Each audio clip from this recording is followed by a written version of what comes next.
Hello बच्चों। तो बच्चों हम लोग पढ़ रहे थे अपनी क्लास 10 साइंस का chapter number 1 chemical reactions and equations. तो अब तक हम लोगों ने पढ़ा टाइप ऑफ केमिकल रिएक्शन और उसमें हम लोगों ने पढ़ा combination reaction and decomposition reaction. और डीकम्पोजिशन रिएक्शन के भी हमने 3 टाइप्स पढ़े थे। कौन कौन से?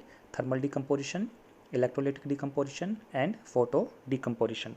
तो आज हम पढ़ने जा रहे हैं डिस्प्लेसमेंट रिएक्शन। तो डिस्प्लेसमेंट रिएक्शन की डेफिनेशन क्या होती है?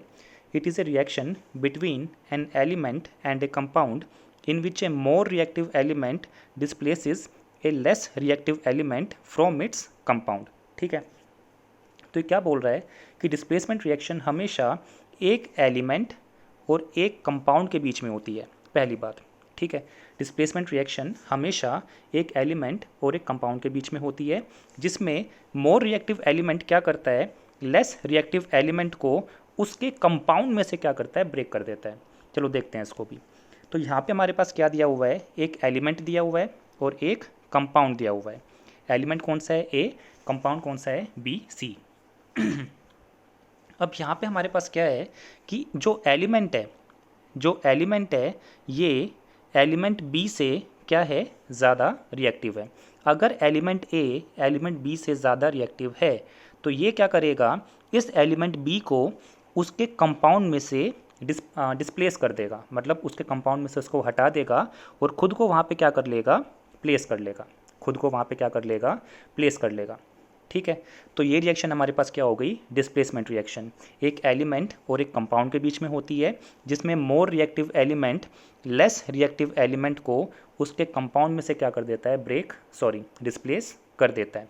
ठीक है, अच्छा, अब इसमें ख़ास बात क्या है कि अगर मैंने देखा कि हमारे पास कंपाउंड कौन सा है, बी सी है। ठीक है, तो हमने एज्यूम कर लिया कि बी हमारे पास क्या है, कैटायन है, और सी हमारे पास क्या है, एनायन है, और ए हमारे पास क्या है, मेटल है, और मेटल क्या होते हैं हमारे पास, कैटायन होते हैं, पॉजिटिव आयन होते हैं। तो कैटायन को ही डिस्प्लेस कर सकता है, एनायन को डिस्प्लेस नहीं कर सकता। इस खास बात का ध्यान रखना बस। मैंने क्या बोला कि कैटायन को डिस्प्लेस कर सकता है, एनायन को डिस्प्लेस कर सकता है, कैटायन एनायन को डिस्प्लेस नहीं करेगा, मतलब पॉजिटिव आयन को ही डिस्प्लेस कर सकता है। ओके, अच्छा, अब कुछ एग्जाम्पल देखते हैं। अब ये हमारे पास पहला एग्जाम्पल है, जिंक और हाइड्रोजन सल्फाइड की हमने क्या कराई, यहाँ पे रिएक्शन कराई। अब हमें ये पता है कि जो जिंक है ये हाइड्रोजन से ज़्यादा रिएक्टिव होता है। जो जिंक है हाइड्रोजन से ज़्यादा रिएक्टिव होता है। दूसरी बात, जिंक क्या बनाता है, पॉजिटिव आयन बनाता है, और हाइड्रोजन भी क्या बनाता है, पॉजिटिव आयन बनाता है। तो जिंक ने क्या करा, हाइड्रोजन को उसके पार्ट में से उसके कंपाउंड में से क्या करा, डिस्प्लेस कर दिया। जिंक जैसे ही हाइड्रोजन को उसके कंपाउंड में से डिस्प्लेस करेगा तो क्या बनाएगा, जिंक सल्फाइड बनाएगा, और साथ में क्या दे देगा, हाइड्रोजन गैस हमको दे देगा। ठीक है, तो ये हमारे पास क्या हो गई, डिस्प्लेसमेंट रिएक्शन, जो एक एलिमेंट और एक कंपाउंड के बीच में थी, जहाँ पे मोर रिएक्टिव एलिमेंट ने लेस रिएक्टिव एलिमेंट को उसके कंपाउंड में से क्या कर दिया, डिस्प्लेस कर दिया। अब इसी से मिलती जुलती एक रिएक्शन हम लोगों ने पहले भी पढ़ रखी है, उसको भी देख लेते हैं। और वो रिएक्शन क्या थी, reaction between zinc and sulphuric acid. Reaction between zinc and sulphuric acid. अब इसको देखते हैं, इसमें क्या था कि अभी हमने पढ़ा कि जिंक क्या होता है, कैटायन होता है, पॉजिटिव आयन बनाता है। ठीक है, हाइड्रोजन यहाँ पे क्या है, पॉजिटिव आयन है, और सल्फेट यहाँ पे क्या है, नेगेटिव आयन है। तो अगर जिंक किसी को डिस्प्लेस कर सकता है तो वो किसको कर सकता है, सिर्फ हाइड्रोजन आयन को कर सकता है। और अभी हमने पढ़ा कि जिंक क्या होता है, हाइड्रोजन से ज़्यादा क्या होता है, रिएक्टिव होता है। तो जिंक क्या करेगा, सल्फ्यूरिक एसिड में से हाइड्रोजन को क्या कर देगा, डिस्प्लेस कर देगा, और क्या बना देगा, जिंक सल्फेट बना देगा, और साथ में क्या दे देगा, हाइड्रोजन गैस दे देगा। तो इसलिए ये रिएक्शन किसके अंदर आती है, किस टाइप ऑफ केमिकल रिएक्शन के अंदर आती है, डिस्प्लेसमेंट रिएक्शन के अंदर आती है। अब एक और एग्जांपल देखते हैं कि यहाँ पे रिएक्शन किसके बीच में कराई हुई है, जिंक और कॉपर सल्फेट के बीच में, जिंक और कॉपर सल्फेट के बीच में। अच्छा, एक बात देखना, कॉपर सल्फेट में कॉपर क्या है, यहाँ पे पॉजिटिव आयन है। ठीक है, कॉपर क्या है, यहाँ पे पॉजिटिव आयन है, और सल्फेट यहाँ पे क्या है, नेगेटिव आयन है। सल्फेट यहाँ पे क्या हो गया, नेगेटिव आयन। एक सेकेंड, कॉपर यहाँ पे क्या है, पॉजिटिव आयन है, Cu2 पॉजिटिव, और सल्फेट यहाँ पे क्या है, नेगेटिव आयन है, SO4 2 नेगेटिव। ठीक है, अच्छा जिंक यहाँ पे क्या है, पॉजिटिव आयन बनाएगा, जिंक यहाँ पे क्या बनाएगा, पॉजिटिव आयन बनाएगा, Zn2 पॉजिटिव। अब यहाँ पे लिखा हुआ है कि zinc is more reactive than copper, zinc is more reactive than copper. तो अगर जिंक कॉपर से ज़्यादा रिएक्टिव है तो जिंक क्या करेगा, कॉपर सल्फेट में से कॉपर को क्या कर देगा, डिस्प्लेस कर देगा। जिंक क्या करेगा, कॉपर सल्फेट में से कॉपर को डिस्प्लेस कर देगा और क्या बना देगा, जिंक सल्फेट बना देगा, और हमें क्या मिल जाएगा, साइड बाय साइड कॉपर मिल जाएगा। तो ये रिएक्शन किसके अंदर आ गई, डिस्प्लेसमेंट रिएक्शन के अंदर आ गई। क्यों, क्योंकि रिएक्शन किसके बीच में हुई है, एक एलिमेंट और एक कंपाउंड के बीच में, जहाँ पे मोर रिएक्टिव एलिमेंट ने क्या करा, लेस रिएक्टिव एलिमेंट को उसके कंपाउंड में से डिस्प्लेस कर दिया। ठीक है, अच्छा क्या इसका रिवर्स पॉसिबल है कि अगर कॉपर की रिएक्शन जिंक सल्फेट के साथ कराई जाए तो क्या होगा। अभी हमने पढ़ा कि जिंक क्या है, कॉपर से ज़्यादा रिएक्टिव है, इसका मतलब क्या हो गया, कॉपर जिंक से कम रिएक्टिव है। अगर कॉपर जिंक से कम रिएक्टिव है तो वो जिंक को उसके कंपाउंड में से डिस्प्लेस नहीं कर पाएगा, इसलिए यहाँ पे कोई रिएक्शन नहीं होगी। ठीक है, याद रहेगा। अच्छा एक और एग्जांपल देखते हैं इसका। अच्छा इसमें क्या दिया हुआ है, कुछ ऑब्जर्वेशन दी हुई है कि जिंक का कलर क्या होता है, सिल्वरी वाइट होता है, कॉपर सल्फेट का कलर क्या होता है, ब्लू होता है, और जब हमारे पास इसके अंदर रिएक्शन होगी तो कंपाउंड क्या बना, जिंक सल्फेट बना, और जिंक सल्फेट का कलर कुछ भी नहीं होता, वो क्या होता है, कलरलेस होता है, और कॉपर का सभी को पता है कलर क्या होता है, रेडिश ब्राउन होता है। अच्छा अब अगली रिएक्शन हमारे पास क्या दी हुई है, reaction of iron metal with copper sulphate, reaction of iron metal with copper sulphate. अब एक और डाटा हमें पहले से ही दिया हुआ है कि iron is more reactive than copper, iron is more reactive than copper. तो अगर आयरन कॉपर से ज़्यादा रिएक्टिव है तो आयरन क्या करेगा, कॉपर सल्फेट में से कॉपर को डिस्प्लेस कर देगा और क्या बना देगा, आयरन सल्फेट बना देगा, और साथ ही साथ क्या दे देगा, कॉपर दे देगा। ठीक है, अब देखना कि आयरन हमारे पास यहाँ पे क्या है, पॉजिटिव आयन है, आयरन हमारे पास यहाँ पे क्या है, पॉजिटिव आयन है, और कॉपर सल्फेट का अभी हमने पढ़ा था कि अगर इसको हम ब्रेक करें तो कैसे हमें क्या मिलता है, कॉपर 2 पॉजिटिव, मतलब कॉपर पॉजिटिव आयन और सल्फेट क्या, नेगेटिव आयन। तो पॉजिटिव आयन को क्या कर सकता है, डिस्प्लेस कर सकता है अगर ज़्यादा रिएक्टिव हुआ तो। और यहाँ पे हमें पता है कि आयरन क्या है, कॉपर से ज़्यादा रिएक्टिव होता है, और अगर आयरन कॉपर से ज़्यादा रिएक्टिव है तो आयरन क्या करेगा, कॉपर सल्फेट में से कॉपर को डिस्प्लेस कर देगा और क्या बना देगा, आयरन सल्फेट या फिर फेरस सल्फेट बना देगा, और साथ में हमें क्या मिल जाएगा, कॉपर मिल जाएगा।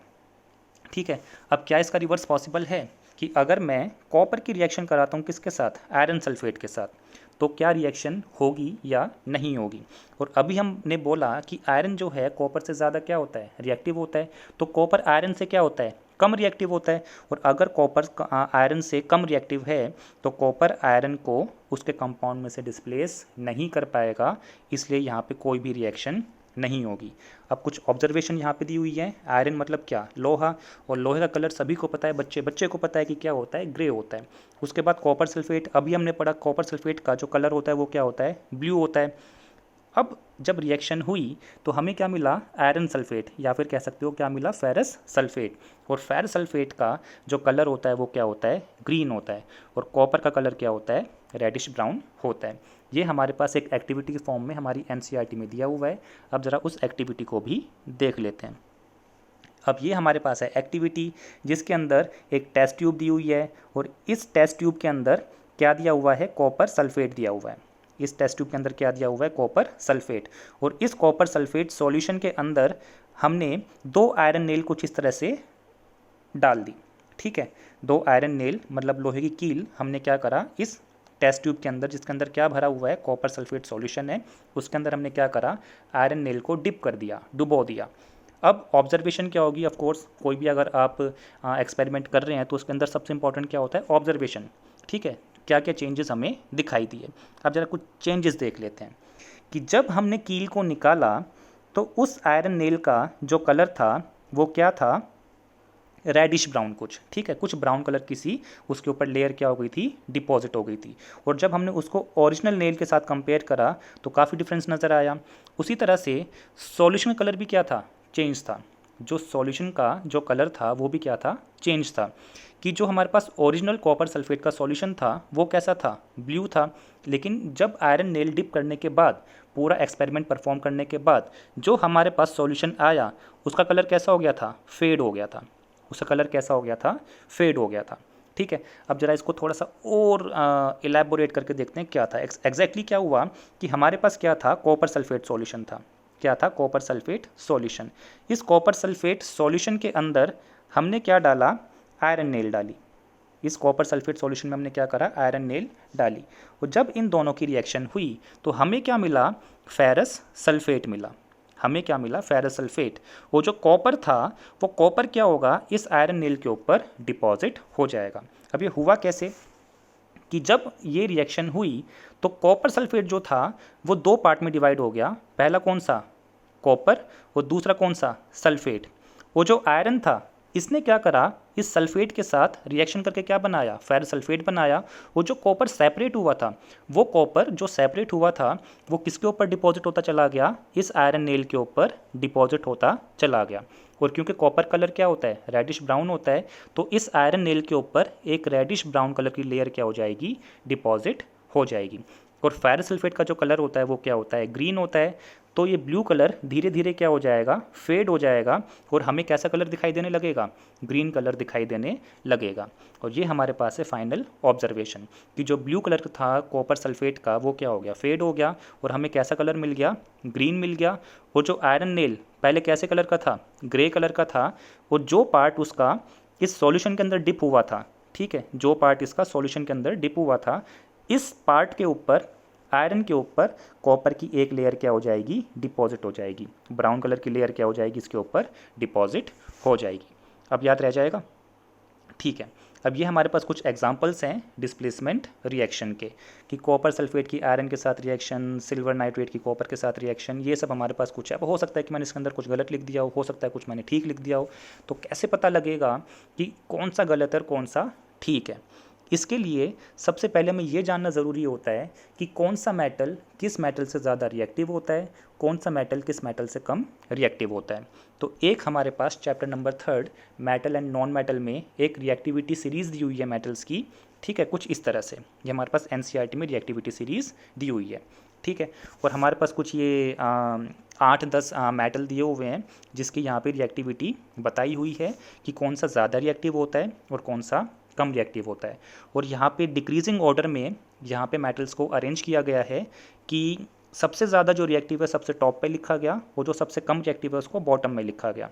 तो इस टेबल को देखने से पता लगा कि सबसे ज़्यादा जो रिएक्टिव हमारे पास मेटल होता है वो कौन होता है, पोटेशियम होता है। और जो सबसे कम होता है वो कौन होता है, गोल्ड होता है। और आपने देखा भी होगा गोल्ड और सिल्वर जो हमारे पास होते हैं, सोना और चांदी, ठीक है, काफ़ी लंबे समय तक भी वो ख़राब नहीं होते, जल्दी से वो कोई रिएक्शन नहीं करते, किसी के साथ भी रिएक्शन नहीं करते, ठीक है। इसलिए मतलब काफ़ी टाइम तक वो शाइन नहीं रहते हैं, ठीक है। वो कैसे भी कोई मतलब कुछ कोई लेयर या कुछ इस तरह से अफेक्ट उनके ऊपर दिखाई नहीं देता। अब बात आती है कि इस रिएक्टिविटी सीरीज़ को याद कैसे किया जाए। तो आप इंटरनेट पे सर्च कर सकते हैं, बहुत सारी हमारे पास ट्रिक्स इंटरनेट पे, यूट्यूब पे बताई जाती हैं। तो एक दो जो ट्रिक मैंने देखी थी ज़रा वो शेयर कर लेता हूँ। कि पहली ट्रिक क्या थी कि याद करने का तरीका क्या था, केदारनाथ का माली आलू ज़रा फीके पकाता है। केदारनाथ का माली आलू ज़रा फीके पकाता है, ठीक है। और जैसे ये बात माली को पता लगी तो माली ने बोला, कौन है आगे आओ, ठीक है, कौन है आगे आओ, ठीक है।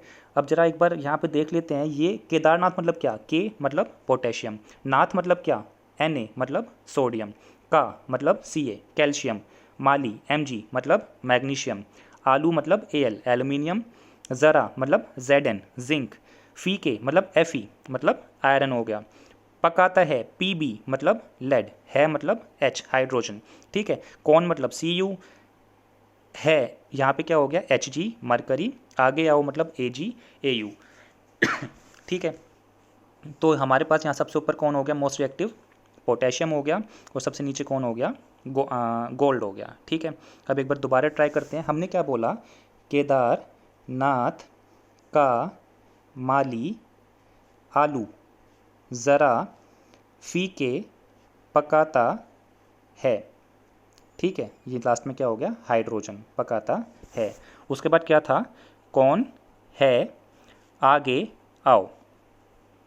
ठीक है, ऐसी कुछ था। अब देखते हैं यहाँ पे क्या है हमारे पास, सबसे पहला एग्जांपल। अच्छा, यहाँ पे पोटेशियम क्या है, मोस्ट रिएक्टिव है। ठीक है, और यहाँ पे गोल्ड क्या है, यहाँ पे लीस्ट रिएक्टिव है। अब देखते हैं कॉपर सल्फेट और आयरन की जब रिएक्शन कराई तो सबसे पहले तो ये देखना है कि डिस्प्लेसमेंट होगा या नहीं होगा। जो ऊपर है वो ज़्यादा रिएक्टिव है और जो नीचे है वो कम रिएक्टिव है। अब देखते हैं यहाँ पे क्या है, कॉपर, और यहाँ पे क्या है, आयरन है। ठीक है, कॉपर और आयरन, और हमने जब लोकेशन देखी तो आयरन क्या है, ऊपर आ रहा है, और कॉपर कहाँ पे आएगा, नीचे की तरफ आएगा। तो आयरन क्या है, कॉपर से ज़्यादा रिएक्टिव है, तो आयरन क्या करेगा, कॉपर को डिस्प्लेस कर देगा और क्या बना देगा, फेरस सल्फेट बना देगा और कॉपर को अलग कर देगा। अब एक और रिएक्शन यहाँ पे दी हुई है कॉपर सल्फेट और लेड की। तो कॉपर सल्फेट और लेड में कंपेयर करें तो लेड कहाँ पे आएगा रिएक्टिविटी सीरीज़ में, ऊपर आएगा, और कॉपर कहाँ पे आएगा, नीचे। लेड कहाँ पे आएगा, एक सेकेंड, लेड कहाँ पे आएगा, ऊपर है यहाँ पे, और कॉपर कहाँ पे दिया हुआ है, नीचे। इसका मतलब क्या हो गया, लेड ऊपर है, कॉपर कहाँ पे है, नीचे है। तो लेड क्या हो गया, ज़्यादा रिएक्टिव हो गया, कॉपर कम रिएक्टिव है। तो लेड क्या करेगा, कॉपर को उसके कंपाउंड में से डिस्प्लेस कर देगा और क्या बना देगा, लेड सल्फेट बनाएगा, और साथ में क्या मिल जाएगा, कॉपर मिल जाएगा। एक और रिएक्शन यहाँ पे दी हुई है सोडियम नाइट्रेट और पोटेशियम की। तो यहाँ पे क्या देखा, पोटेशियम क्या है, ज़्यादा रिएक्टिव है, सोडियम कम रिएक्टिव है। तो पोटेशियम ने क्या करा, सोडियम को उसके कंपाउंड में से डिस्प्लेस कर दिया और क्या बनाया, पोटेशियम नाइट्रेट, और साथ में हमें क्या दे देगा, सोडियम दे देगा। तो इस तरह से बाकी की रिएक्शन आप लोग कर सकते हैं। ठीक है, ये 10 रिएक्शन हमारे पास दी हुई है। इन 10 के 10 रिएक्शन को आप लोग एक बार प्रैक्टिस कीजिएगा। ना समझ में आए तो कमेंट बॉक्स में लिखिएगा, कोशिश करूँगा इसकी दोबारा से एक और वीडियो वहाँ पर बना दूँ। तो आज के लिए बस इतना ही। Thanks for watching, bye bye.